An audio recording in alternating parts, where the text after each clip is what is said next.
Hello students, welcome back to the online lecture series for RCC. In today's lecture, we will learn about the analysis of Dublin-Info section by limit state method. So let's start.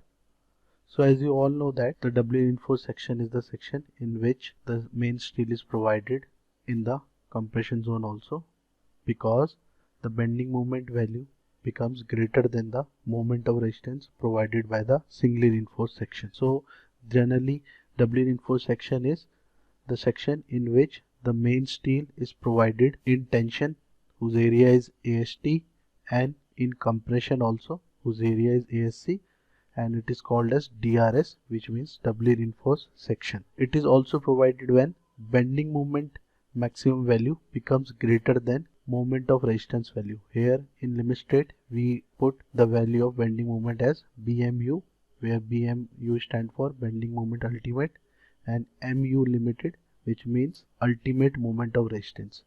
In this, the bending moment value is greater than the moment of resistance, so we will have to redesign it by changing the dimensions. But as you all know that the dimension are constrained, so we provide doubly reinforced section. So the assumptions for DRS is same as singly reinforced beam. It depends on the method which we are using. So let's jump to the analysis part. So here you can see I have drawn the section, the strain diagram and stress diagram. In LSM we have to draw both strain and stress diagram because they both are different. So as you can see in this section that the steel provided in the tension zone is having area of AST, and the steel which is provided in compression zone is having an area of ASC, where ASC stand for area of steel in compression. XU is the neutral axis depth, or here we are assuming that section is balanced, so XU denotes the limiting depth of neutral axis. DC is the cover provided for the steel in compression zone. So here below the neutral axis the things are same like singly reinforced section by LSM, but the things have little bit changed.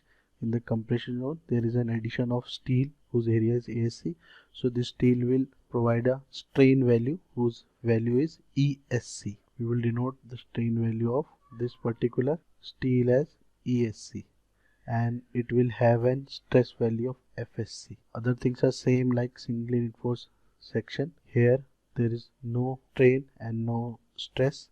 This is the neutral axis point. At strain value 0.002, the stress value is 0.446 FCK. At maximum strain, that is 0.0035, the strain become constant, that is 0.446 FCK. There are two shapes in the stress diagram. First one is parabola and second one is rectangle.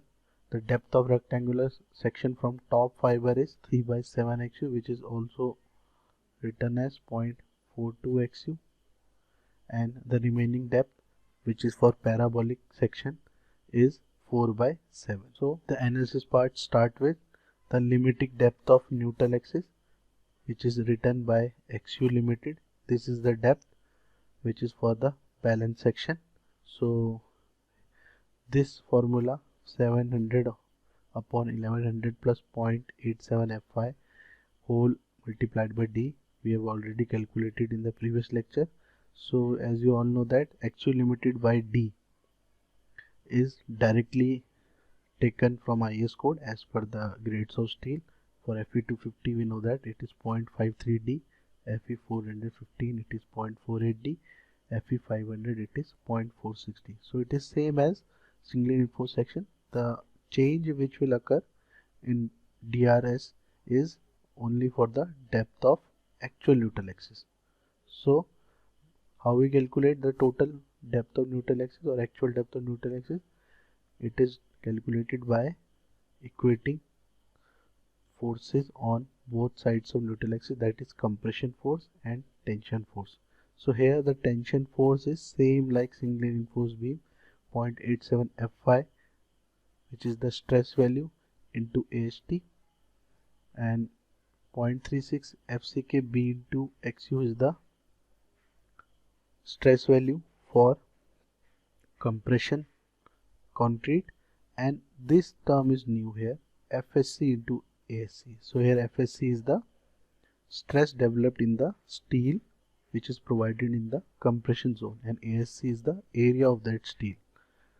After that we will calculate lever arm. So lever arm is same for tension side and compression side. So it is generally denoted by Z. Z equals to D minus Y bar. Here Y bar is calculated as earlier we have done, C1 Y1 plus C2 Y2 whole upon C1 plus C2.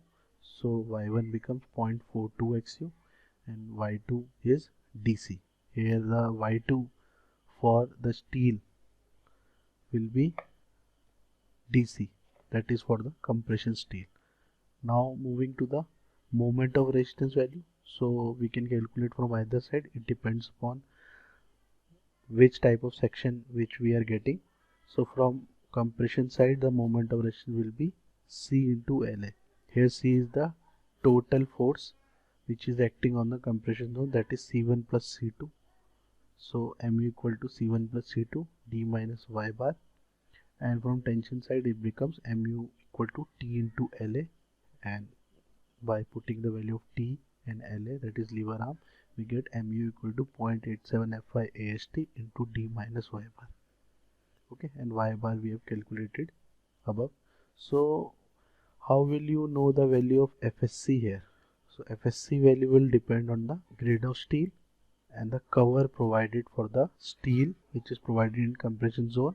So if 250 is the Fi, then you will see that D dash by D ratio is in which range, and then you can easily put that value, particular value, by using this table. So thank you so much. Be safe.